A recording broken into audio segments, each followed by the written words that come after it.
I'm Trevor Manz from Harvard Medical School, and today I'm going to be talking about tess, which is a modular visualization tool for spatial single-cell data. Technologies to measure single-cell data in human and other tissues are on the rise, and consortia efforts are some of the largest producers of integrated omics datasets, many of which include related sequencing, mass spectrometry, and high-resolution microscopy data. Our lab is a part of the HubMap consortium effort, and specifically we've been working on the data portal. Recently, we've been thinking about how we can improve access and enable visual exploration of these growing integrated data sets via a tool called tess. tess is an open-source web-based viewer for spatial single-cell data. It provides a high-level API for configuring integrated interactive visualizations. Views are linked via biological entities like cells and genes, and views can also display relationships across different coordinate spaces. Since tess is web-based, it enables exploration of complex datasets on a variety of devices. Here we have a tess configuration displaying data for a spatially resolved single-cell RNA-seq experiment. Cells are colored according to cluster assignments and projected into gene expression space via tsne and PCA. There is also a spatial view displaying cells in a physical coordinate system, along with fluorescent imaging and molecular point data. Finally, at the bottom there is a heat map displaying a cell-by-gene expression matrix, along with cluster assignments across the top. Here's the same data as before, except with a new tess configuration. On the right, we've added an additional cell segmentation layer and colored cells according to relative expression of a particular gene. Cells are linked across different views, so selecting a cell in the spatial view highlights the same cell in the scatter plot as well as the heat map. Here we see the localized expression of a particular gene also appears to be distinctive of a cluster in the tsne plot. tess uses React with a modular event bus architecture. This means it can be configured as a standalone application, or individual data manager and data viewer modules can be extracted into other applications. We've leveraged tess's modularity to integrate it into the HubMap data portal. For many experiments, additional post-processing is required for visualization. tess data is a repository that contains Python scripts for preparing data for tess components.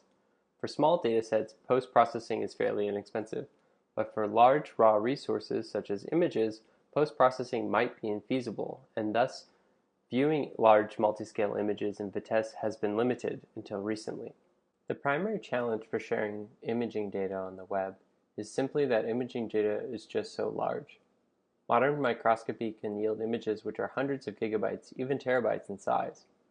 So in order to share images widely via the web, special techniques are used to only send parts of the image as the user interacts with the visualization.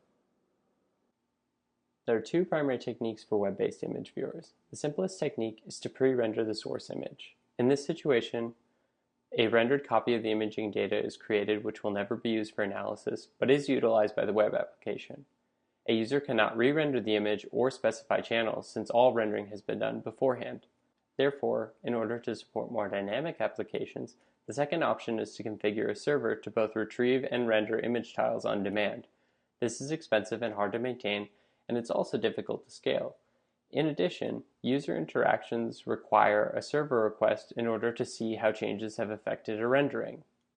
In both techniques described, rendered image tiles are being sent to the browser, and the raw pixel intensities are never accessible via the web application.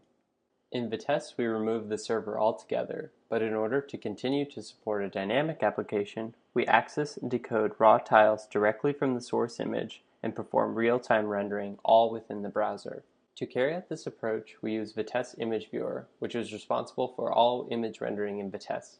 It is designed to use simple cloud storage as a backend, supporting both OmiTIFF and OmiZAR formats hosted on Amazon S3 and Google Cloud Storage.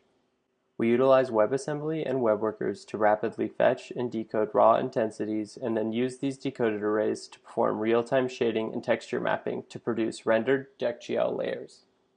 We can then combine layers from separate images within the same spatial tess view. This allows us to view both multimodal and multi-scale images.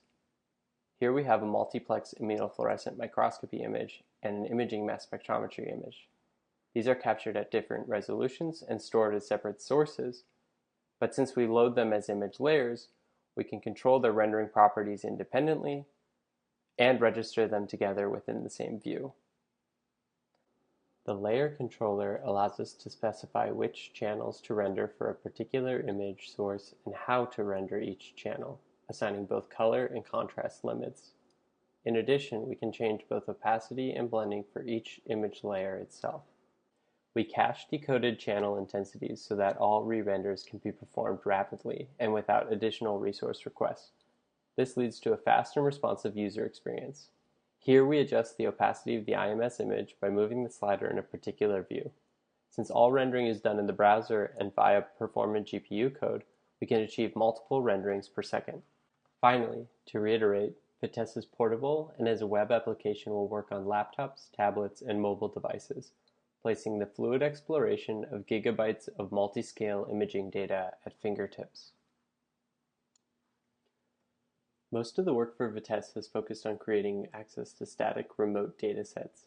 However, since tess is so modular, we are planning to embed our visualizations within common interactive analysis environments. I think this is the most exciting work on our horizon. And with that, thank you for your attention, and please check out our demos online. If you are interested in using tess with your data, please do not hesitate to reach out.